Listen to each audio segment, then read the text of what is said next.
From the Mercy One studio.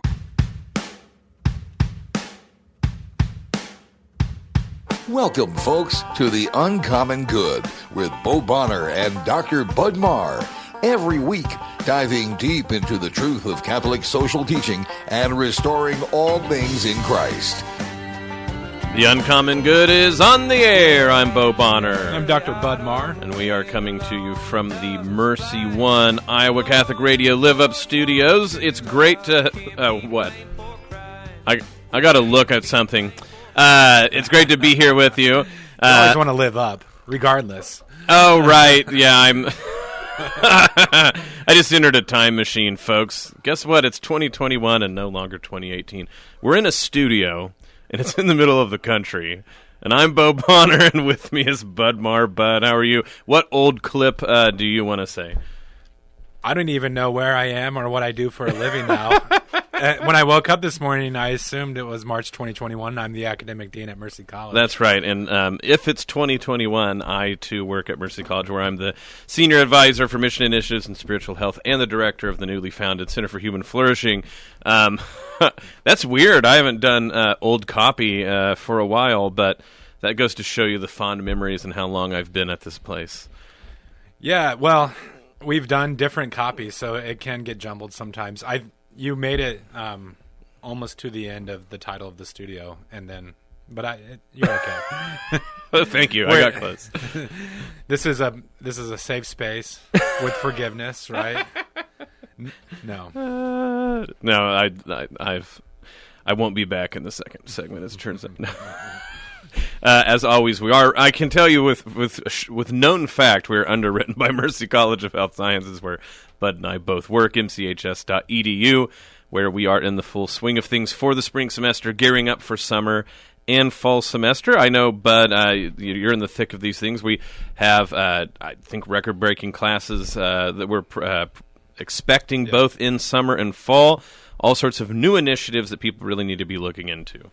Well, I get the opportunity again this summer, Bo, to teach bioethics, and just going into the course, which starts in May, it's really challenging to think about as an instructor because, as we've talked about on the show, the last 13 months have raised all sorts of new questions and issues that medical centers, medical professionals are facing. So I'm really having to rewrite different parts of the course to make sure that those issues are addressed. It's exciting, though, to be at a place where we have the agility to do that, but also like the platform to address these questions from the perspective of justice and the whole Catholic intellectual tradition and what that brings to the table. Yeah, not to get too far into the weeds, but I guess since I'm already like messing up copy, I may as well violate other things. But, because the Mercy College is affiliated with the hospital, we'll often be asked to do trainings that we'll never have to use. It's always like, how do you determine whether someone's having a heart attack? And I'm like, I don't think you want the senior advisor to mission initiatives, but okay, I'll learn.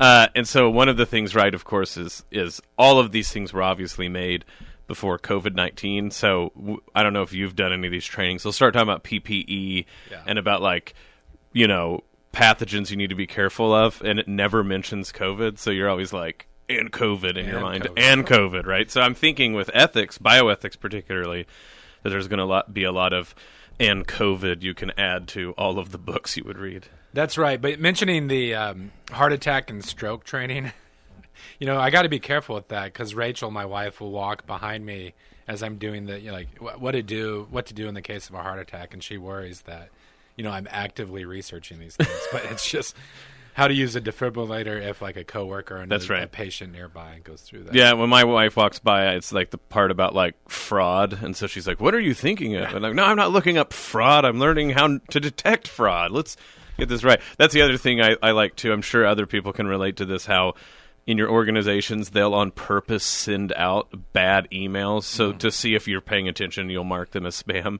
Yeah. And I'm always wondering what it was like to get that job where you're the guy who has to make fake spam to see if people were paying attention to the training. Well, in this role, it is kind of fun to go through some of these things and see, not that much fun, but occasionally, I guess with that second one you mentioned, I'm just amazed at the lengths folks will go to try to hack a system or, spread a virus, a computer virus. And it's really It's like my mother used to say, if they spent this much energy on honest work. That's right. It seems like it'd be almost easier to make a living that way, but I mean, obviously, like there's all sorts of sensitive, important information. So yeah, I know. I'm always impressed what people decide to go and find on a website. So it's helped out. I've actually had people from other parts of the country who were in theology departments who had friends who had where they're at, who had friends in Des Moines that needed help, and they reached out to me. I was able to connect people. But also, whenever like the college gets hate mail, it's usually me and the president, which I'm all for. That means that like I'm doing my job, right? That's it's like a dream catcher, but like the opposite. I'm realizing as we talk, a few weeks ago we were joking about my role as academic dean, and I was leaning into like sort of the scold element. This morning, our jobs sound really cool. We sound like a mix of like James Bond and emergency medical technicians, but we're not near. Absolutely not true. Cool. Not one bit at all. But what is exciting is who we have on the show today. Tell the people who they should stick around and listen to. Yeah, our guest this morning is Dr. John Bergsma, and he teaches theology at Franciscan University in Steubenville, an expert in the Old Testament and the Dead Sea Scrolls. And he's recently written this fascinating book, Jesus and the Old Testament Roots of the Priesthood. And we're really excited to have Dr. Bergsma on this week because the diocese is actually moving into a project for Eucharistic renewal. And of course, our theology of the priesthood is at the heart of the Eucharist and the meaning and significance behind it. So I think if you stick with us this morning, I'm going to learn a lot. You'll learn a lot regarding the Old Testament roots of the New Covenant priesthood. But I think it's also going to put you in a place where you'll be able to talk well with friends and neighbors who have questions about why do Catholics make such a big deal about the Mass and what's its significance in your life. Absolutely. This is the Uncommon Good. Bo Bonner and Dr. Bud Marr. Stick around. We'll be back right after this. But if folks want to... I wouldn't want to say hate mail, but if they want to, let us know what's going on, we can be reached at the Zip Whip line. 515-223-1150, 515-223-1150, the Zip Whip line. Hashtag for UCG for the Uncommon Good. Yeah, if you want to let us know if your Final Four picks are still alive or share something regarding the show or our work at the station, you can do so using the Zip Whip line. I don't think anybody really has an intact Final Four. Mine is absolutely destroyed. All the teams I was cheering for are gone. It's been a very 2021 sort of Final Everyone Four. has Gonzaga and 3 teams that are not there. That's right. So, if you need to complain about that, the Zip Whip line. If you want to complain about Bo's old copy, the Zip Whip line. 515-223-1150. This is the Uncommon Good, and we'll be back right after this. Thanks to Blessman International for their support of Iowa Catholic Radio. Every year, Blessman International leads teams of Central Iowans to share the compassionate heart of Christ with orphans and vulnerable children in South Africa. You can learn more and sign up for a trip at blessmaninternational.org. Support for Iowa Catholic Radio and Christ is the Answer with Father John Riccardo is provided by Confluence Brewing Company, brewed locally and featuring regular, seasonal, and limited release beers available at local stores, bars, and restaurants. Confluence Brewing Company at 1235 Thomas Beck Road, off the bike trail south of Grays Lake, and online at confluencebrewing.com. Confluence Brewing Company offers curbside service and would like to thank you for your support. Thank you, Confluence Brewing Company, for your support of Iowa Catholic Radio. Support for Iowa Catholic Radio and Catholic Women Now provided in part by Marr Security, providing security solutions for homes and businesses since 1953. Marr Security is a Catholic-owned family business supplying security systems, access control systems, video surveillance, fire alarm systems, and video doorbells. All alarm systems are monitored out of their monitoring center located in the state of Iowa. Marr Security, 515-244-5660, permarsecurity.com. Support for Iowa Catholic Radio and Storm Alert Weather is provided by Divine Treasures. Divine Treasures is a Catholic book and gift store serving the Des Moines community for over 25 years. Their mission is to help Catholics know, love, and keep their faith in our Lord Jesus Christ and His Church. Divine Treasures is where you can find great Catholic books, beautiful Bibles, rosaries, jewelry, statues, and religious gifts for those memorable events in your life. Divine Treasures, 5701 Hickman Road, Des Moines, 515-255-5230. Thank you to Divine Treasures for their support of Iowa Catholic Radio. Support for Iowa Catholic Radio's broadcast of Dowling Catholic sports and activities is provided by Kemen. Kemen strives to sustainably transform the quality of life every day for 80% of the world with their products and services. Kemen, using science to transform the world. Online at Kemen.com. We're back with The Uncommon Good. Bo Bonner and Dr. Bud Marr joining you this Wednesday. Thank you for listening to the show. We're glad to have you with us. Bud, if you don't mind, introduce our guest for the day. Certainly. We're honored this morning to have Dr. John Bergsma, who's the professor of theology at Franciscan University of Steubenville. He holds 3 degrees in ancient languages and theology, including a doctorate from Notre Dame, where he studied ancient Christianity and Judaism. Dr. Bergsma is a specialist in the Old Testament and Dead Sea Scrolls and has authored numerous scholarly and popular level books. His most recent title is Jesus and the Old Testament Roots of the Priesthood, which is what we're discussing with him on the show today. Dr. Bergsma, thanks for being on. Yeah, it's awesome to be with you, Bud. Thanks so much for having me. Certainly, I really enjoyed the book. It gets into a number of details about the Old Testament roots of the priesthood. But one thing I think might surprise some readers, a Catholic goes to their local bookstore and picks up this title about the Old Covenant roots of the priesthood, and they likely assume that they'll be starting with the temple and with Levites, etc. But you begin the book with Adam. I was wondering if you could talk more about that. In what ways does Genesis illumine the true nature of the Christian priesthood? Yeah, this is a topic that I'm really passionate about because I think that when you look at the creation narratives, Genesis 1 and 2, everything that goes into forming Adam and Eve is God's revelation to us about what he intends for each one of us, what the original intention for humanity was. And you see elements of royalty, you see elements of prophethood, and particularly for this book, we're talking about the priestly nature of Adam and Eve, and particularly we see it expressed in terms of Adam's role in the original creation, the Garden of Eden. Genesis 2:15 says that Adam was put into the garden to work and to guard it. And that doesn't mean much to American readers in the 21st century. But if you're an ancient Jew, your ears would pick up at that, because work and guard were the 2 duties of the priesthood. And you see this again and again in other books of the Bible, like the book of Numbers, which specifies the duties of the priests and Levites. Working the work is actually what the Bible says the priests and Levites are supposed to do, and that meant celebrating the liturgy. And it also says they need to guard the guardianship, and that meant taking care of the sanctuary and keeping anything unclean out. So for the ancient Jewish reader, they would have seen, Adam's original duty in the garden. It wasn't just pruning the apple trees and fertilizing the roses. It was really a kind of celebration of a liturgy, celebration of worship, and then keeping the garden as a place of purity and holiness, where God's presence could be experienced and human beings could have communion with him. So priesthood is right there. It's like the original vocation of human beings. We're not just Homo sapiens, we're Homo liturgicus. We are worshiping man, called to all of us called to a kind of a priestly role by virtue of our baptism.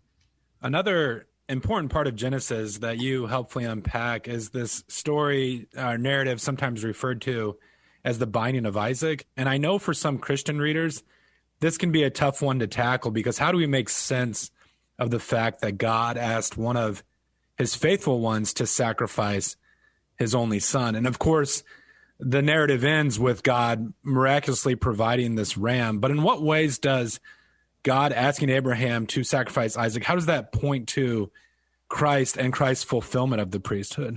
Yeah. It's so interesting, Bud. I was only put onto this after I had become a Catholic, but a rare word is used 3 times in Genesis 22 that describes this incident. A Hebrew word, yahid, which St. John in his gospel apparently translates as only begotten.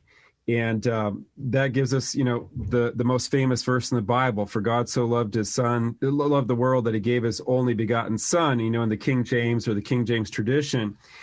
And but most scholars, of the Gospel of John believe that John 3:16 is really translating back from Genesis 22 this rare word only or only begotten or unique that's used to describe Isaac. And that clues us in onto the real theological meaning of this event, that what God was asking of Abraham was whether he, Abraham, was willing to undergo the kind of sacrifice that he, God, would have to undergo, namely relinquishing his one and only son. And God was looking for a human being whose love for God corresponded to God's love for human beings. And in Abraham, he finds a man who loves God so much that he's willing to give his only begotten son. And so Abraham takes Isaac up on the mountain to offer him to God. What's really interesting here too, Bud, is that all the ancient Jewish interpretations and commentaries on this passage reflect an awareness that Isaac is not a little boy at this time. He's a full-grown man. And even to the point that he carries the heavier load up the mountain. And so clearly he's stronger than his geriatric father. And so the implications of that are, if Isaac wanted to, he could have easily overpowered his over 100-year-old father and got out of there. But he didn't, because this was a sacrifice that Isaac freely accepted. And so when you see this father giving his only begotten son on the top of Mount Moriah, and the son willingly accepting this, a death he freely accepted, although he could have escaped from that, you see that Abraham and Isaac loved God the way that God loves humanity.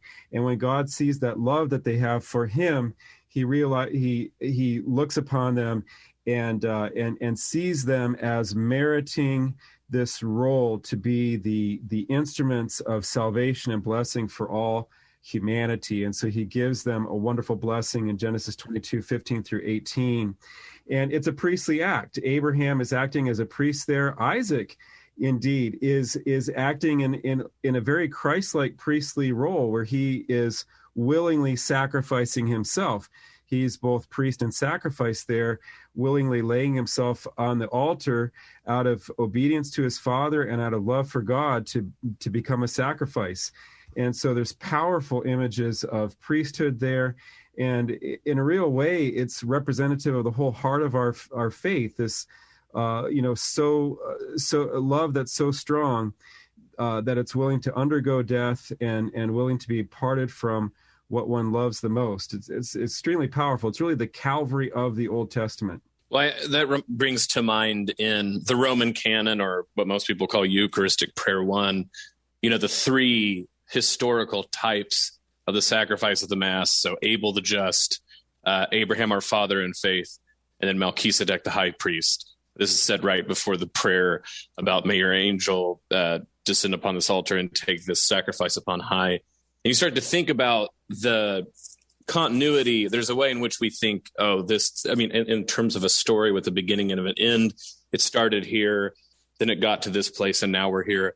But there's also the sort of way in which all of these elements are participatory in one, and there's a way in which all of that priestly sacrifice is present in Christ's sacrifice, which of course we know and believe are present every time we're at the Mass. And I think, to your point, there's a way in which priestliness is exactly the office of doing that, where we wrap history into eternity so that those two modes are constantly happening. And so, of course, humans uniquely can do this, being body and soul, being able to, so to speak, take up the temporality into eternity. And it seems to me that that's a point that you're getting at throughout your work here. Absolutely. When you through the liturgy that's celebrated by our ministerial priests, we are the bonds of time and space fall away, and we're united across time, and we're united across space with all who have been involved in this gift of sacrificial love, which is at the heart of what a priest is called to do, whether we're a royal priest by virtue of our baptism or whether we're a priest in holy orders. It's this sacrifice of self-gift, the sacrifice of love, which is the fundamental liturgy. And when we come to the Eucharist, we're joined with all the saints through time and all the saints through space that have participated in that. And it's really powerful. And, just as a digression, even in modern physics, there's a lot of modern physicists talking about how, time and space are a kind of illusion and the universe is non-local, and weird concepts like this that are coming out of the study of quantum physics in a strange and, remarkable way. It seems to agree with what our faith has always taught us. Yeah, John. So I can imagine some listeners hearing these connections and, being moved in some ways by the way that Old Testament realities point to Christ. And most Christians across traditions affirm that Jesus is our great high priest. But, certainly one point that makes Catholicism stand out and maybe Orthodoxy is this idea that the priesthood is perpetuated or continued in pastoral ministry. And that's something that, of course, like our Protestant brothers and sisters would balk at. Could you start to connect some of these dots and show how Christ not only assumed the role of our priest, but also gave this ministry to his apostles and their successors? Yeah, absolutely. So I grew up as a Protestant, and we gave lip service to the idea of priesthood of all believers. But in practicality, we didn't believe in the priesthood of anybody. It was like Christ came to abolish the priesthood. Now as a Catholic looking at it, I say, that's almost completely wrong. Christ didn't come to abolish the priesthood. He came to establish an effective priesthood with a real sacrifice, the sacrifice of his body and blood, and not the sacrifice of bulls and goats. But, again, to approach this, what we have to understand is that in both the Old and the New Covenants, there was a general priesthood in which all God's people shared, and then there was a specific role connected to liturgy, which only some were set aside for. So back in Exodus 19, 5 and 6, God says to Israel, to the whole people, if you keep this covenant, you'll be to me a royal priesthood. So there was this general priestly status that every Israelite enjoyed. At the same time, the firstborn were set aside to assist Moses in the celebration of liturgy, and then later the tribe of Levi and specifically the sons of Aaron take over that specifically liturgical role. But when we move to the New Testament, we see Jesus one by one giving over responsibilities that used to be held by the priests, the Levitical priests in the Old Covenant. He hands them over to his apostles. So we see, for example, speaking to Peter in Matthew 16, and the same thing is given to the disciples as a group in Matthew 18, this power to bind and loose. That actually refers to binding and loosing are Jewish terms that refer to the authority to interpret the law of God. And that was given to the priests in Deuteronomy 17. But in Matthew 16 and 18, that responsibility is now given over to the apostles. At the end of John, he breathes on them and says to them, receive the Holy Spirit, whose sins you forgive are forgiven them, whose sins you retain are retained. That's John 20, verses 22 and 23. He's giving over this power to mediate the forgiveness of sins to the apostles. That was something that the priests mediated, if you look at Leviticus 5. So we could go into a lot of other examples of this, but the point is the responsibilities of the priesthood given over to the apostles. Then you look at the book of Acts, and the apostles share this authority with the presbyteroi, the elders, who eventually that's the term that becomes the English word priest. And so you see this transferal of the priesthood to the apostles and then the men that the apostles appoint, which gives us the Catholic priesthood. And so, it really is all there. The scriptures show this movement. They show this establishment of a New Testament priesthood. And it for me, this is just a radical new perspective, coming into the Catholic Church, really based on the Eucharist alone, and then only later, having the light go on and seeing what Jesus was doing and how he was establishing, a ministerial priesthood in the New Covenant, has really just helped me understand how the church and the scriptures work together. Well, we have about 5 minutes till the break. So if you don't mind, I know I'll ask a question that could be talked about for like 4 hours, but if you can throw in a thing or two about it, where our show's the common good.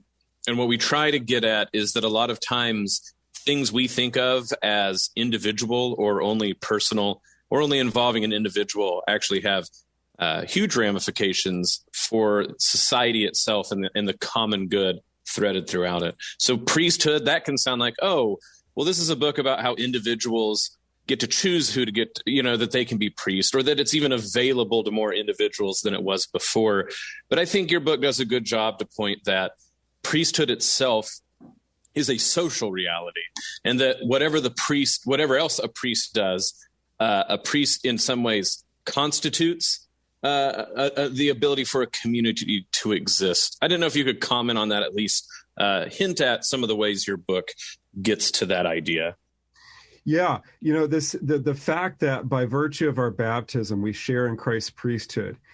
We call that the royal or the common priesthood. Folks can look in the Catechism, paragraphs 900 to 909, if they want to read what the Catechism has to say about that.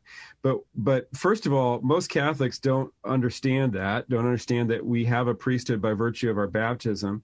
And secondly, when they do understand that, they think that, oh, this means that I need to lector in Mass, or I need to sing in the choir, or take some kind of role in the liturgy. And those things are good, but those aren't actually what we're called to do as baptized priests, what the Church calls the royal or the common priesthood. We're really called to be priests at our jobs, in society, okay?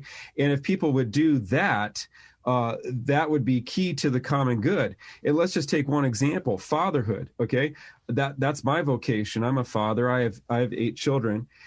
I've learned through spiritual direction and so on to see this as a priestly role, that I'm called to lead my family in prayer, lead them in worship, explain the Word of God to them, etc. Model the virtues of Christ, for my children as best I can, etc.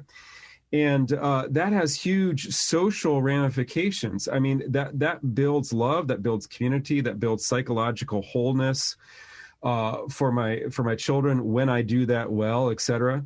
And when we look at some areas of our country, areas of our cities, for example, communities, underserved communities, challenged communities, all across America, if we get at the heart of some of the social ills that we're dealing with, oftentimes it relates to men actually not embracing that kind of priesthood of being a father in the home, men not taking responsibility for their children and having this vision of being a priest in a home, raising up a domestic church, which is a family, that kind of thing. And if men were doing that across America, a lot of our social ills would really be resolved, and it would greatly assist the common good. So it's all connected. This is all interconnected in God's plan for us. John, you bring up there the connection between priesthood and fatherhood.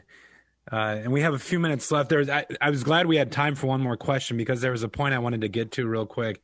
So you talk about the Old Testament roots of celibacy. And again, this is another part of the book that might surprise some readers, because I think with a surface level reading of history, some might have the impression that the Catholic Church sort of invented celibacy and attached it to the priesthood. But you talk about in the book, there's some deep historical roots here. Could you talk about those, and also how celibacy is constitutive of priesthood, or opens up like a unique practice of priesthood? Absolutely. So the roots of priestly celibacy in the Catholic Church go back to the roles of the prophet and the role of the priest in the Old Testament.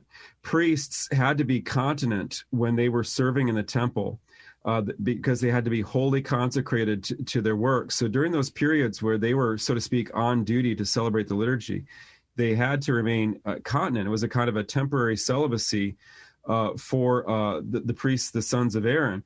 Likewise, for many of the prophets, if you look at the prophets like Elijah and Elisha, Jeremiah, and others, they were called to celibacy because their prophetic vocation required of them all that they had, and they were not able to raise families, etc. And then in later Jewish communities like the Essenes, they embraced that prophetic and priestly role, and they practiced celibacy in the first century. And Jesus commends them in Matthew 19, calling them eunuchs for the sake of the kingdom of heaven. So there's deep Old Testament and Jewish roots for this prophetic and priestly celibacy, and it renders a man more of a father, because God the Father is the ultimate father, and yet he begets through spiritual means, not through physical means. So I, as a biological father, it's only like God, but not as similar to God as, say, my pastor in my parish, who begets spiritual life through the sacraments in a spiritual means, in a transcendent mean, and not by a biological or a physical process. So, our priests in the Latin Rite are fathers who are more like God the Father in the way that he fathers than biological father. And I think that we need to reappropriate that and redefine how we understand true fatherhood, because true fatherhood is a profound spiritual reality. Well, thank you for being with us this morning, John. It's been just a fascinating conversation. Listeners, I really encourage you to go out and find John's book, Jesus and the Old Testament Roots of the Priesthood. It's, of course, available at online booksellers everywhere, but I encourage you, as always, to Google St. Paul Center and then the title of Dr. Bergsma's book, and you can buy it directly from the publisher, or badger those our friends at Divine Treasures to put the books on their shelf. John, we really appreciate this morning. Thanks for being with us.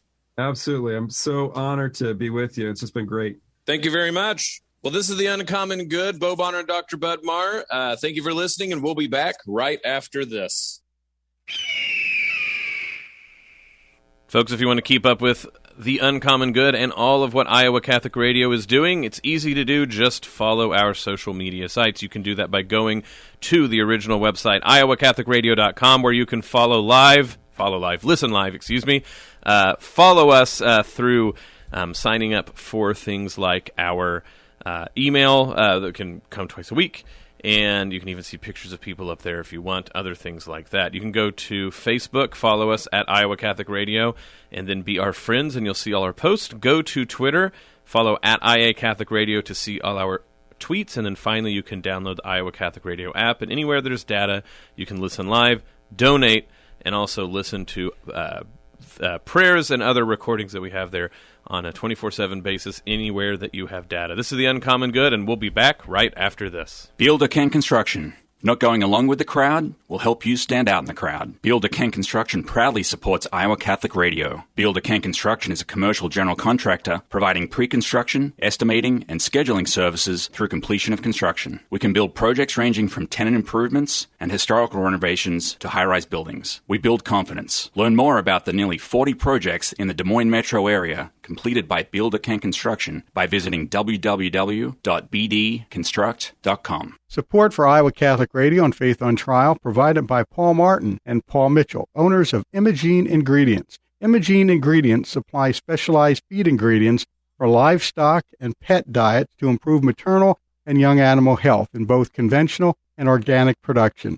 Information about Pharmatan and other products at ImogeneIngredients.com. Paul and Paul are members of St. Augustine's Knights of Columbus and encourage their brother knights to keep standing for their faith. What is the best gift ever? Giving a Catholic education is at the top of my list. Your contribution to CTO helps families send their children to our Catholic schools who otherwise could not afford it. In giving to CTO, you receive the best tax credits ever. Pledge or donate online at ctoiowa.org. The bottom line, it's for the kids and their future.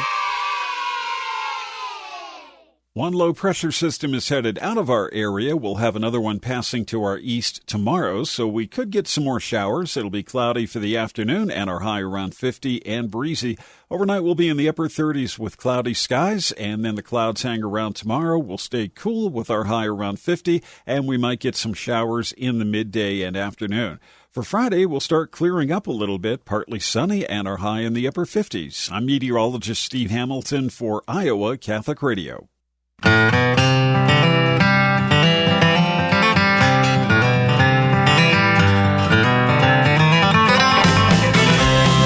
The Uncommon Good. Bo Bonner and Dr. Bud Marr joining you this Wednesday. Thank you for listening to the show. And if you get a chance, I'm not trying to say anything, but I want you to live. And if you have to choose a direction, just choose what direction you want. At any rate, Bud, we're back after having that wonderful interview with Dr. John Bergsma. And like you said, here at the Diocese of Des Moines, and I know that I think this is happening elsewhere, an emphasis on Eucharistic renewal, coming back to the Eucharist after the plague that we've all been through, still dealing with, of course, in its hopefully in its later phases, but the idea of coming back and their Eucharistic renewal. And so I think you're right that it's a very timely book to get to talk about its themes and how it has a wider sort of social impact than just the idea of, like, are we getting this understanding of the Bible right? Well, one thing that I think Dr. Bergsma did a good job of highlighting, Bo, is these various details in the Old Testament, which I think lay the foundation for the priesthood that Christ established. But I do think it's worth drawing one more connection. And I say this because as someone who grew up in an evangelical context, I know we talked about the priesthood in a certain way. And of course, all Christians, maybe I should say the majority of Christians, affirm that Jesus is the great high priest. And that's a truth that's explicitly stated in the New Testament. But the question I think that we might get from some of our Protestant brethren is, sure, Jesus is our high priest, but why do we need priest on earth? Or where is that spelled out in the New Testament?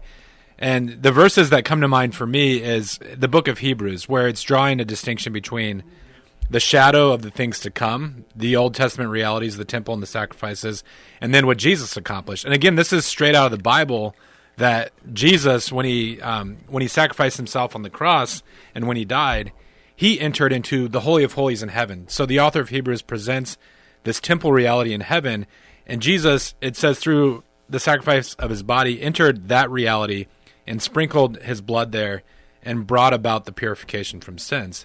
So I think in some Christians' minds, like, yeah, that takes place. That's foundational to our salvation, but that's sort of where it stops. And I think that's where, as Catholics, we have to come back to this relationship between time and eternity. And when we talk about what God is accomplishing on an eternal scale, we're not cut off from that reality. It's not like the crucifixion happens, everything, it is finished and it sort of stops there. The work that Christ is doing as our high priest and advocate continues forward. In one of the Gospels, it says that Jesus was slain before the foundation of the world. And that strikes us as odd because his crucifixion took place at a certain specific time. But this reality of the incarnation and what it accomplishes, it radiates out into eternity. Now we have to go the further steps and start to explain the establishment of the priesthood, and that's where I think Dr. Bergsma really highlighted the Last Supper and the authority that Jesus gave to his apostles. And that's where the work of the successors of the apostles, bishops and priests, perpetuates or continues Christ's one sacrifice. It's not at odds with it, it doesn't add to it, but it's the sacramental mediation of it. Yeah, I think sometimes people will think that eternity is like a different room hidden somewhere on earth, and so when God does things in eternity, it's like an address you can go to. And so they'll act like time works the same way. So when we hear Jesus does something once and for all, and it has eternal ramifications, there's this idea of it still being temporal. But of course, eternity is not a place, and it's not even a time. Eternity is that which is outside of time, and therefore is a sort of perpetual moment of all moments. We get to this sort of talking about this. We're talking about a dimension that we can imagine in a certain way, but are unable to imagine an experience of. So we can talk about a timeless instant and its perpetuity, but that starts to sound difficult for us to conceive. But suffice it to say that if Christ is eternally offering himself to the Father, so we talk about the perpetuity of his one sacrifice, we don't have to imagine something that happens again and again, nor do we have to imagine something that only happened once. We imagine something that has occurred timelessly as well, and therefore throughout all time. And like you said, St. Paul can say, the Lamb that was slain at the foundations of the world. It's the same way probably that we talk about how prayer works, like when the saints intervene for us and things like this.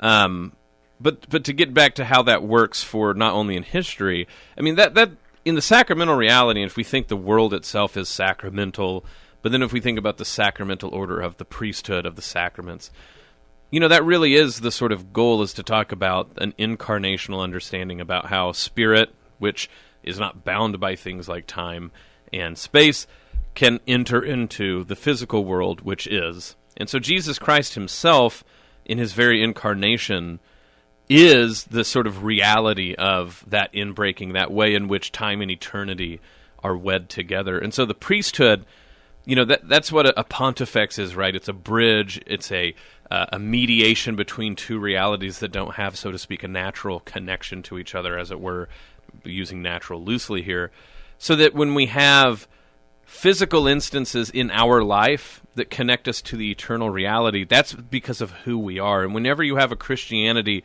and I mean, not to be rude, but when you have Protestantism after the Reformation in various ways, not all of them, but in various ways, sort of call into question the very idea of mediation, it really is cutting off the branch in which everything else we say about Christ sits on. And I think that is what the last segment has done a good job of pointing out, that God got involved in time and history for the sake of our entering into eternity, and not the flip side around. And so that's why history matters, but that's also why it's not, so to speak, consigned forever to the past. Yeah, and building on that idea of our experience in history and how that relates to eternity, when we do have these conversations with those outside the church, you'll sometimes hear the rejoinder, well, where is this explicitly spelled out in Scripture? Which, I mean, this is a whole nother conversation, but that's sort of already setting the terms of the debate. I don't know if that's a necessary standard, that something has to be spelled out explicitly, anyways. But say we take that to be the case. So someone might say, I don't see anywhere in the Bible where it says the pastors of congregations, of communities after Jesus' life, death, and resurrection are priests.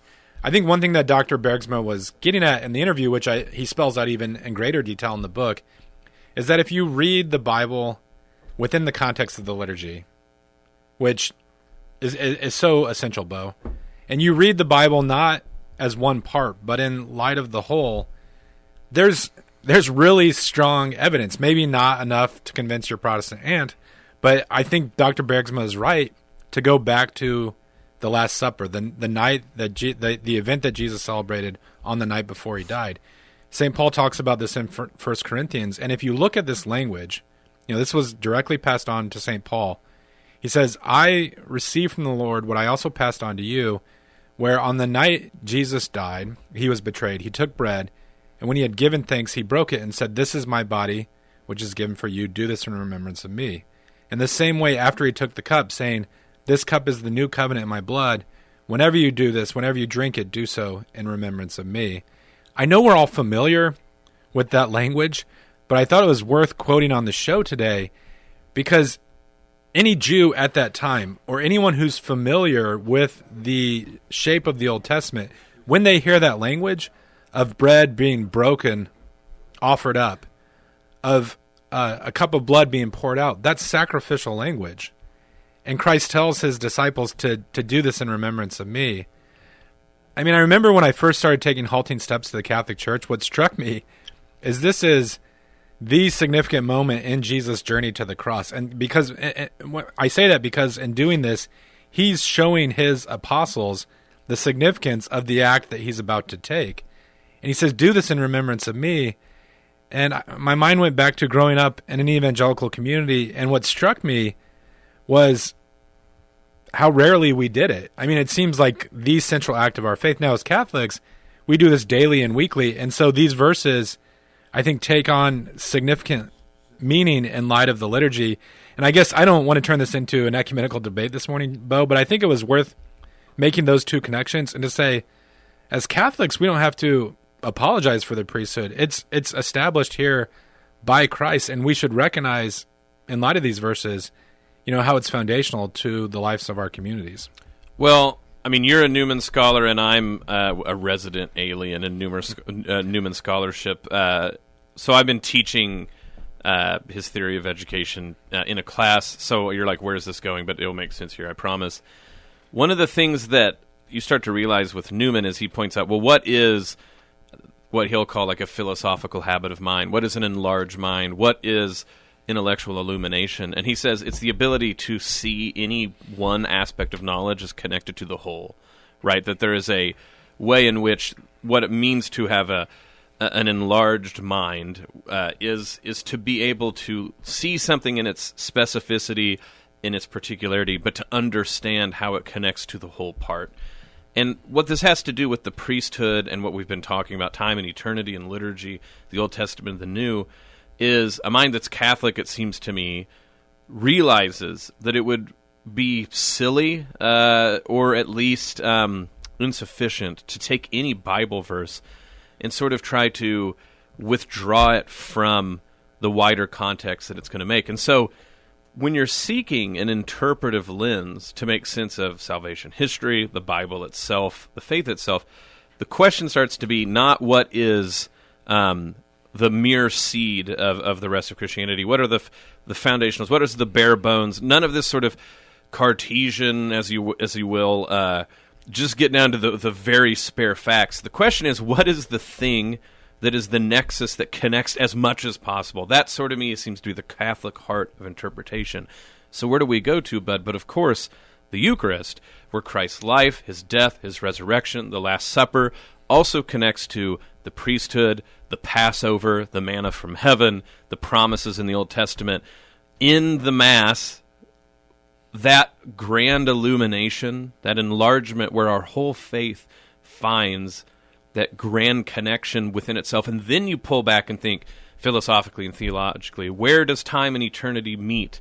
Where do you get to be a part of that? Where do you get to be a part of history and eternity? Where do you get to be a part of spirit and body? But the Eucharist. And so the Eucharist is this great sacrament of all sorts of things, but it's this great sacrament, it seems to me, if I'm putting it in Newman's terms, of the enlargement of the mind of Christ, where we go to the Eucharist and see all of the parts of our faith united in a whole, and that comes through the priesthood because it's mediated to it. It's through Christ's priesthood, it's through the priesthood of the Catholic priest, which is the priesthood of Melchizedek, and it comes to us because of the history of the Levitical priesthood of the Hebrew people that shepherd it, so to speak, in the economy of God's salvation.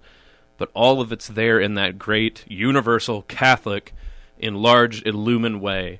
And that's why I think it even has ramifications for what we do when it comes to the common good. If we don't have the Eucharist as not only the imitation of the Lord that we see continually, we should deal with other people as Christ deals with us in the Eucharist. That is, to give ourselves in sacrificial love.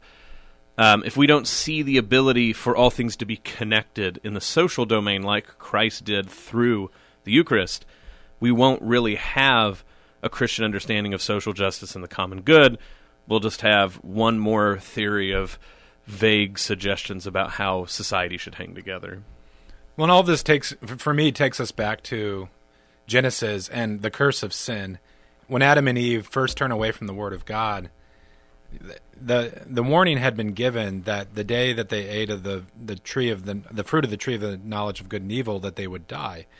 And I know sometimes when children read this, or even like all of us, we're sort of flummoxed or like confused because Adam and Eve eat of the tree and then they're cast from the garden, but they don't die. And biblical scholars have pointed out that the death that is being spoken of here is really a spiritual kind of death. Obviously, it's connected to the suffering of life and mortality, but at that day they do lose divine grace. And so the Eucharist is the answer to that as well, because how is God going to transmit his life to us? And he can only do that by giving us his whole self. Jesus Christ, the Son of God, by becoming incarnate, took up human nature and divinized it, glorified it. And the Eucharist is the way that we participate in that glorious salvation. But apart from the Mass, I think human beings seek community in all sorts of way through allegiances to sports teams. It's the time of year where we're thinking about March Madness. Right. Family celebrations, of course, like Thanksgiving and things like that. Even things like patriotism. And in mentioning those things, those are all good, but they're only intimations of the kind of community that can be known through the foundation of Christ's sacrifice. And at the Mass, you go beyond all those because you receive forgiveness of sins, reconciliation with other human beings, and you're quite literally drawn up into the life of the Trinity. So the Eucharist answers the yearnings and the gaps between how our lives are and what they're meant to be. And when that piece is pulled away, insofar, like really by walking away from that, we, so to speak, imitate the mistake that our first parents made, thinking that we can achieve kind of life or happiness apart from God. And it's impossible. And we see, I think, the ramifications in our culture of trying to divorce human life from the gifts of grace that God has provided through the sacrifice of Christ on the cross. Yeah, no, I go back. The image you said makes a lot of sense. Like, how do people, search for this love and community, and they do it through sports, and that made me immediately think that, March Madness is sort of an altar, and like the games are a great slaughter bench of people's hopes, right? I was arguing with someone about why I thought this or that seed was good or bad, and the person I'm talking to is another Big 12 fan, and so we're all, he goes something to the effect of, well, what's going to happen is because so many Big 12 teams are in the tournament, they're all going to lose. And so then that was weeks ago, and then or a week or so ago. And so today he goes, this aged well. And I'm like, congratulations as an award. You have sadness and bitterness.